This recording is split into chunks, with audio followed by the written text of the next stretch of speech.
आप हमारे हो या नहीं पता नहीं, पर हम आपके हैं प्रभु। जैसे हैं उल्टे सीधे पापी अधमी, जैसे हैं आपके हैं, अपने आप को आपके हवाले करते हैं। पर प्रभु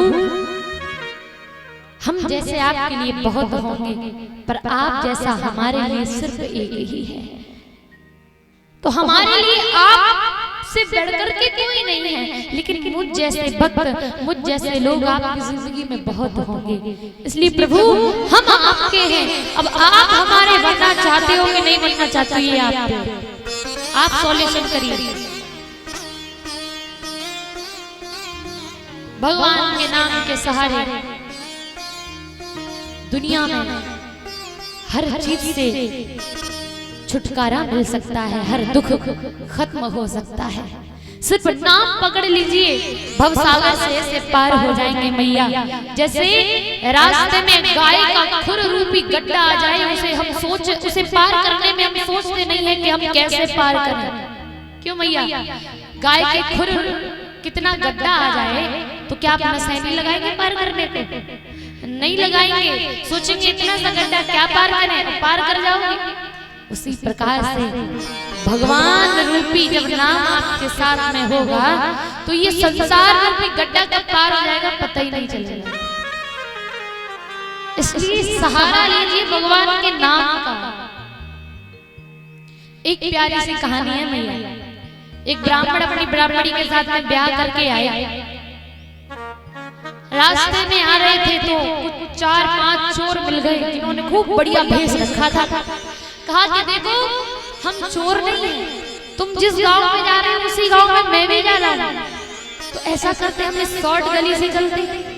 कहां तुम ये लंबा रास्ता तय करोगे, हमें तुम्हारे घर का तुम्हारे गांव का रास्ता पता है, वो बड़ा नजदीक है, तो आप लोग हमारे साथ चलिए, हम बहुत जल्दी पहुंचा देंगे।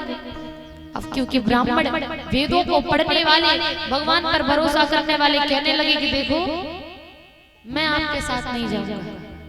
हमारे वेद पुराण शास्त्र कहते हैं जिन्हें हम जानते नहीं उनसे हमें बात भी नहीं करना चाहिए। आप हमें चलने की बात कह रहे हैं। बोले देखो तुम विश्वास नहीं कर रहे हो, सच में हम कोई ऐसे वैसे नहीं है, हम भी ब्राह्मण हैं, हम भी आपके साथ चलेंगे तो रास्ता थोड़ा सुलभ हो जाएगा, हम तो इसलिए बोल रहे हैं। काफी कहा लेकिन ब्राह्मण उनके झांसे में नहीं आए। कहा देखो हम नहीं जा सकते, हम नहीं चल सकते।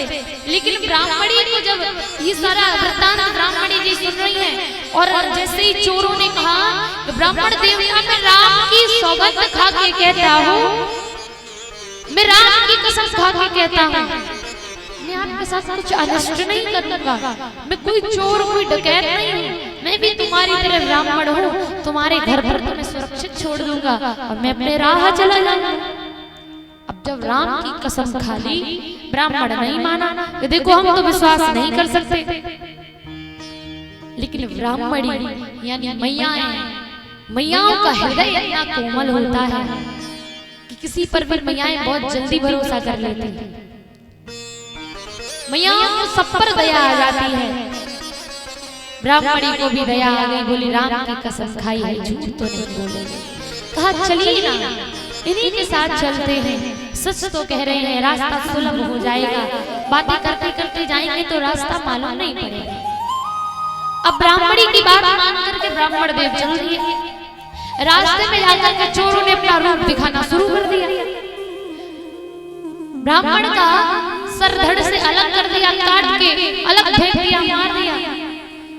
अब ब्राह्मणी को खींचते हुए ले जा रहे, सोचते ये तो सोने चांदी से एकदम भरी हुई है, एकदम सोने चांदी से सुशोभित है, तो इसके सोने चांदी भी लूटेंगे, ऊपर से स्त्री है, सारी मस्तियां करेंगे इसके साथ।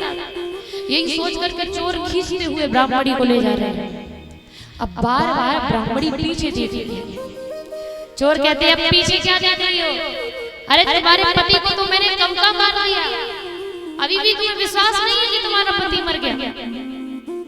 बोले मैं ये नहीं देख रही कि मेरा पति मर गया, मैं पीछे मुड़ के ये नहीं देख रही कि मेरा पति मर गया, मैं ये देख रही हूँ कि जिस राम की कसम तुमने खाई थी वो राम कहाँ रह गए।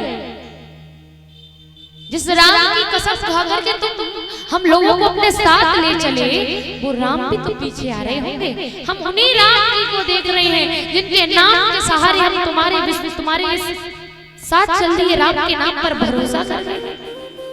हम उसी राम को देख रहे हैं। इतने में ही श्वेत घोड़े पर धनुष बाण धारण करे हुए राम जी आए और सभी चोरों को मार डाला। ब्राह्मणी को लेकर के ब्राह्मण के पास गए, सर उनके धड़ से जोड़ा, प्राण डाले। ब्राह्मण ने पूछा, प्रभु आप एक बात बताइए, भक्त तो हम भी थे, हम भी भक्त थे आपके, फिर मुझे ये मृत्यु की पीड़ा क्यों झेलनी पड़ी? मुझे क्यों मृत्यु का एहसास हुआ? मुझे ऐसा लगा कि मेरे प्राण निकले, मुझे असहनीय पीड़ा हुई, मुझे ये पीड़ा क्यों झेलनी पड़ी? हम तो आपके भक्त हैं। राम जी ने कहा, क्योंकि तुम्हें मुझे मेरे नाम पर भरोसा नहीं है। तुम सिर्फ मानते हो कि राम है, लेकिन तुम्हें राम के नाम पर भरोसा नहीं है। तुम्हारी ब्राह्मणी को भरोसा था। चोरों ने कहा, मैं राम की कसम खा के कहता हूँ, मैं कुछ अनिष्ट नहीं करूंगा, मैं तुम्हें अपने साथ ले जाऊंगा। तो ब्राह्मणी तो चल दी, पर तुम्हारे मन में संशय था कि ये चोर है, कुछ करेंगे हमारे साथ। तुम्हें मेरे नाम पर भरोसा नहीं था, मेरे नाम पर विश्वास नहीं था कि राम हमारे साथ है, इसीलिए तुम्हें मृत्यु की पीड़ा झेलनी पड़ी। पर तुम्हारी ब्राह्मणी को मेरे नाम पर भरोसा था, इसीलिए मैं उसके साथ बना रहा। तो मैया, सिर्फ मानने से कुछ नहीं होगा कि प्रभु है, कृष्ण है, ठाकुर है, राम है, शिव है, ये सिर्फ मानने से नहीं होगा। इनके ऊपर विश्वास भी रखो, क्योंकि इनके नाम के सहारे तो सारी जिंदगी भव से पार हो सकती है, भव पार हो सकते हैं, हम लोग संसार से तर सकते हैं।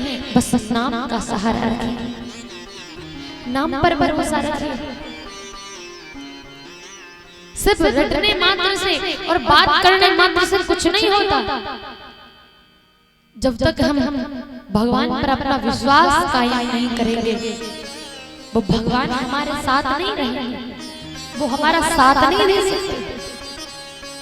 इसलिए आपको भगवान का नाम ही तार देगा, लेकिन ना भगवान के नाम के साथ साथ भगवान पर भरोसा भी रखिए।